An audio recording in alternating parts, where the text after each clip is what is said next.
রমজানের সাহরির সময় ঘুম থেকে উঠতে না পারলে করণীয় কি? এমন কোনো আমল আছে কিনা যেটা করলে রিজিকের ব্যবস্থা হবে? মসজিদে প্রবেশের পর 2 রাকাত নফল নামাজ না পড়ে বসে পড়লে গুনাহ হবে কিনা? রমাদান মাসে ইফতারের আগে পরিবারের সবাই মিলে মোনাজাত করা যাবে কিনা? রমজানে যাকাত দিলে বেশি সওয়াব পাওয়া যায়? আকিকা আর সময় বাচ্চার মাথার চুল ফেলে দেয়া কি সুন্নাত? রোজার সময় আজানের আগে ইফতার নেওয়া যাবে কিনা? যমজ বাচ্চাদের আকিকার নিয়মটা জানাবেন। যদি গোপনে বারবার নারী কিংবা পুরুষ ব্যভিচার করে এবং সেই গুনার জন্য যদি গোপনেই আবার খালেস তওবা করে, তাহলে কি আল্লাহর কাছ থেকে ক্ষমা পাওয়ার আশা করা যাবে? টয়লেট থেকে বের হয়ে ওযু করার কতটা জরুরি? তাহলে চলে যাচ্ছি আপনাদের জিজ্ঞাসার জগতে। এমনি সুজন আহমেদ জানতে চেয়েছেন এমন কোনো আমল আছে কিনা যেটা করলে রিজিকের ব্যবস্থা হবে? অনেকগুলো আমল আছে। একটা গুরুত্বপূর্ণ আমল হলো যে আপনি খুব বেশি সাধনা করবেন, সালাতের সঙ্গে সঙ্গে বের হয়ে যাবেন এবং সিরিয়াসলি দুনিয়ার হালাল উপার্জন করার জন্য আপনি দুনিয়ার বিভিন্ন প্রান্তে ছড়িয়ে পড়বেন এবং পরিশ্রম করবেন। অনেক মানুষ আছেন অলস এবং মানে খুব বেশি পরিশ্রম করতে রাজি না এবং অনেক পেশায় কাজ করতে রাজি না, ওনার প্রেস্টিজ ইস্যু থাকে। এগুলো থাকা উচিত নয়। আপনি হালাল উপার্জনের জন্য প্রচণ্ডভাবে পরিশ্রম করবেন, এটা হলো প্রথম কাজ। দ্বিতীয়ত হলো অনেকে আছেন যে হালাল উপার্জন বলতে বিশাল ফিগারের ইনকাম বুঝে থাকেন। দুনিয়াতে বেঁচে থাকার জন্য আমার সাধ্য অনুযায়ী আমি চেষ্টা করবো, আল্লাহ তাআলা আমাকে যতটুকু রিজিক দেয় আমি সেটার উপর আলহামদুলিল্লাহ বলবো। এটাই আমাদের হওয়া উচিত। আমি আমার নিজেকে ডেভেলপ করার চেষ্টা করব, কিন্তু টার্গেট বানিয়ে নিলাম যে হালাল উপার্জন মানেই হলো 50,000 টাকা স্যালারি, আমি 10-20,000 টাকা পাচ্ছি, 5,000 পাচ্ছি, সেটাকে আমি মনে করছি যে না এইটাকে আমার জীবনে চলে নাকি।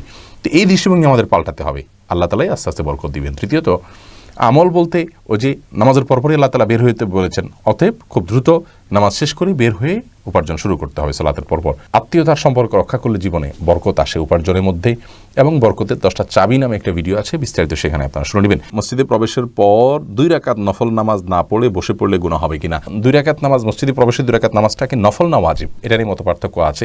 ইমাম আবু হানিফা রাহিমাহুল্লাহর দৃষ্টিভঙ্গি হলো, বা আমাদের উলামা ইকরামের বেশিরভাগ উলামা ইকরামের দৃষ্টিভঙ্গি হলো যে এটি সুন্নাত, যদি আরবের স্কলাররা এটাকে ওয়াজিব বলেন, এবং সেই মতটা আমার কাছে বেশি শক্তিশালী মনে হয়। কারণ রাসূল আকরাম সাল্লাল্লাহু আলাইহি ওয়াসাল্লামের ভাষা এখানে অত্যন্ত কঠোর ভাষা এবং নির্দেশসূচক এবং খুব গুরুত্বের সাথে বলেছেন, ফালা ইয়াজলিসান্না লা ইয়াজলিস আহাদুকুম, তোমাদের কেউ যেন না বসে মসজিদে ঢোকার পরে 2 রাকাত সালাত আদায় করা ছাড়া।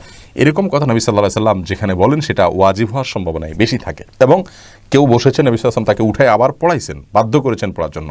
তো এগুলো তো আবশ্যক না হলে এরকম করেন না তিনি।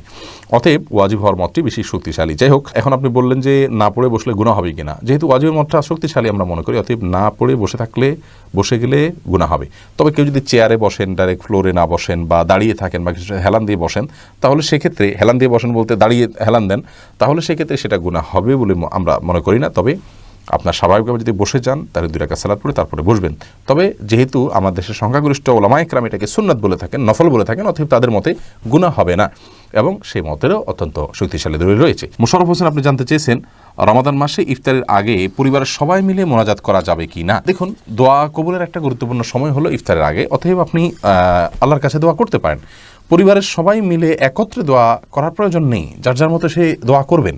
বিশেষ কোনো বিপদে সবাই একই পরিস্থিতির শিকার, কথার কথা সবাই একই বিপদে রয়েছেন, তাহলে সেক্ষেত্রে সবাই একসাথে দোয়া করতে পারেন, কিন্তু মৌলিকভাবে এটাকে নিয়ম বানিয়ে নেওয়ার কোনো সুযোগ নেই। আপনার বাহরাইন থেকে সাহাবা ইকরামদের আসার পথে একবার তাদের সবগুলো রসদপত্র হারিয়ে গেছে বাহন সহকারে, তখন তারা ফজরের পরে সবাই মিলে আল্লাহর কাছে দোয়া করেছেন। এখান থেকে বোঝা যায় যে যদি একটা বিপদে সবাই সমানভাবে আপনার জর্জরিত, তাহলে সবাই আল্লাহ তাআলার কাছে একত্রে দোয়া করতেই পারেন, কিন্তু এমনিতে যার যার মতো দোয়া করাটাই হলো উত্তম। আর প্রশিক্ষণের জন্য যেমন ছোটো ছোটো বাচ্চারা আছে বাসায়, তাদেরকে শেখানোর জন্য যদি একটু জোরে জোরে দোয়া করেন, তাদেরকে সাথে নিয়ে দোয়া করেন, তো এটা হতে পারে। নাইম বিন লুৎফুর রহমান জানতে চেয়েছেন রমজানে যাকাত দিলে বেশি সওয়াব পাওয়া যায়? রমজানে ইবাদত বন্দেগী একটা বিশেষত্ব তো অবশ্যই আছে, কিন্তু যাকাত রমজানের জন্য আটকে রাখা সঠিক নয়। আপনার বছরে যখন অর্থ বছর পূর্ণ হয়ে যায়, কোনো সম্পদের যখন 1 বছর পূর্ণ হয়ে যায়, তখন আপনি যাকাত দিয়ে দেওয়া উচিত। আপনি রমজানের পরে সময় হবে, কিন্তু আপনি একটু আগায় দিয়ে দিলেন, অগ্রিম দিয়ে দিলেন 1 মাস বা 2 মাস বা নির্দিষ্ট কিছু সময়, তাহলে সেটা আপনি দিতে পারেন, কোনো অসুবিধা নেই। রমজানে দান করলে অবশ্যই সবটা বেশি হবে, কিন্তু সেটা ফরজ একটা রমজানে আদায় করলে 70টা ফরজের সমান সওয়াব হবে, এরকম একটা হাদিস আছে। সেই হাদিসটি আসলে বিশুদ্ধতার মানদণ্ডে উত্তীর্ণ নয়। সুলতানা পারভিন জানতে চেয়েছেন আকিকা আর সময় বাচ্চার মাথার চুল ফেলে দেয়া কি সুন্নাত? দেখুন, আকিকার সময় বাচ্চার মাথার চুল ফেলে দেয়া এটা 7ম দিনে করা সুন্নাত। আজকাল ডক্টরগণ নিষেধ করেন এবং এটাকে তারা ক্ষতিকর মনে করেন। ডক্টরগণ সব কিছু তারা বুঝে ফেলবেন এমনটি নয়। বিজ্ঞান চলমান একটি আপনার বিষয়, অর্থাৎ বিজ্ঞানের যে বিভিন্ন ধারণা, এগুলো আপনার পরিবর্তন হতে থাকে এবং পরিবর্তন হওয়াটা একটা চলমান ইস্যু। তারা আজকে যেটাকে ক্ষতিকর মনে করছেন কিছুদিন পরে হয়তো উপকারী মনে করবেন, কিন্তু ওহী থেকে যে জ্ঞান এসেছে সেটা অপরিবর্তনশীল।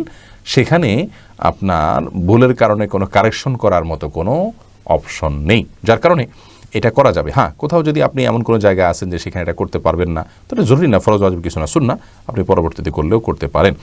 এইচপি এআইডি থেকে আপনি জানতে চেয়েছেন রমজানের সাহরির সময় ঘুম থেকে উঠতে না পারলে করণীয় কি? রমজানে যদি সাহরির সময় ঘুম থেকে উঠতে না পারেন কোনো অসুবিধা নেই, সাহরি খাওয়ার তো ফরজ ওয়াজিব নয়। যখন ঘুম থেকে উঠলেন তখন থেকে আর কিছু পানাহার করবেন না, বাস, তাহলে হয়ে গেল, আপনার রোজা হয়ে গেল। তখন নিয়ত করলেন, তখন থেকেই আপনার রোজা যথেষ্ট হয়ে যাবে। কিন্তু সাহরির সময় সাহরি খেতে না পারলে আর রোজা হবে না, বা আপনার সাহরি খেতে পারলাম না, এখন ইফতার পর্যন্ত কীভাবে থাকবো, এটা হীনমন্যতা ছাড়া আর কিছু নয়। কারণ ইসলামের শুরুর দিকে তো রোজা ছিল এরকম যে ঘুমের আগ পর্যন্ত যা মানুষ খেতে চাইতো তা খেতে পারতো, ঘুমে গেলে আর সাহরি বা ভোর রাতে উঠে আর খাওয়ার কোনো অপশন ছিল না, ওখান থেকে তারা ইফতার পর্যন্ত থাকতেন। অতএব এটা কঠিন কিছু নয়, অসম্ভব কিছু নয়। অনেকেই সাহরি খেতে পারেন না, আমাদের জীবনে এরকম অনেকবার হয়েছে যে সাহরি খেতে পারি নাই, কিন্তু আলহামদুলিল্লাহ ইফতার পর্যন্ত রয়েছি, কোনো অসুবিধা হয়নি। মানুষের জন্য এগুলো কঠিন বা অসম্ভব কোনো বিষয় নয়। রোজার সময় আজানের আগে ইফতার নেওয়া যাবে কি না? আজানের সাথে আসলে ইফতারের কোনো সম্পর্ক নেই, বরং এটি সূর্য ডুবার সাথে সম্পর্ক। সূর্য যদি ডুবে যায় তাহলে সেক্ষেত্রে আপনার ইফতার আপনি করবেন, আজান যদি একটু দিতে দেরি হয় কোনো অসুবিধা নেই। আমানুল্লাহ আপনি জানতে চেয়েছেন যমজ বাচ্চাদের আকিকার নিয়মটা জানাবেন। একই নিয়ম, যমজ বাচ্চা হলে তাদের ছেলে হলে দুইটা বাচ্চা হলে দুই চারটা ছাগল, আর যদি মেয়ে হয় তাহলে সেক্ষেত্রে দুইটা মেয়ে হলে দুইটা ছাগল আপনাকে দিতে হবে, যেহেতু যমজ বাচ্চা দুইজন, অতএব দুইজনের জন্য আপনাকে আকিকা দিতে হবে।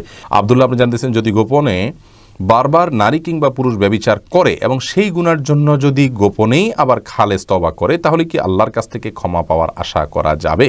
আর যদি প্রকাশ্য দিবালোকে, লেখাটা ভেঙে গেছে, প্রকাশ্য দিবালোকে যদি প্রমাণ থাকে তাহলে তওবা করলে গুনাহ হবে কিনা। দেখুন, ব্যভিচার যদি জীবনে হয়ে যায় তাহলে তওবা যদি খালেস অন্তরে করে আর কখনো করবে না সে প্রতিজ্ঞা করে, এবং জেনার যে অপশন আছে, দুয়ার আছে, সেখান থেকে অনেক দূরে সরে যায়, তাহলে এটা সম্পূর্ণ জায়েজ আছে। সালিসের তওবা আল্লাহ তাআলা অবশ্যই কবুল করবেন, এবং প্রকাশ্যে দিবালোকে তওবা করুক আর গোপনে তওবা করুক, সব তওবাই আল্লাহর কাছে ক্ষমা চাইলে আল্লাহ তাআলা মাফ করবেন। এমন না যে আপনার প্রকাশ্যে করলে মাফ হবে না, গোপনে করলে মাফ হবে, বরং তওবা যদি করার মতো করেন, তওবা শব্দের অর্থ কিন্তু ফিরে আসা, তার মানে আপনি আপনার অবস্থান পরিবর্তন করেছেন, আপনি আর কখনো এই পথে যাবেন না সে মর্মে প্রতিজ্ঞা করেছেন, যেটা হয়েছে তার জন্য লজ্জিত হয়েছেন, এবং গুনাহ হতে পারে সেরকম সমাজ এবং পরিবেশ থেকে নিজেকে সরিয়ে নিয়েছেন, এটাই তওবা। এরকম তওবা যদি আপনি করতে পারেন আল্লাহ তাআলা সব ধরনের গুনাহই মাফ করবেন, প্রকাশ্য। সিরাজুল ইসলাম নবীন জানতে চেয়েছেন টয়লেট থেকে বের হয়ে ওযু করার কতটা জরুরি? ওযু অবস্থায় থাকা ভালো, যথাসম্ভব আপনি টয়লেটে গেলেন, ওযু করলেন, এখন টয়লেট থেকে যেহেতু বের হয়েছেন অথবা আপনি ওযু করে নিতে পারলে ভালো, কিন্তু এটা আপনার জন্য জরুরি না, মোটেও জরুরি না যে টয়লেট থেকে বের হলেই আপনাকে ওযু করতে হবে, এমনটি কোনো কথা নেই।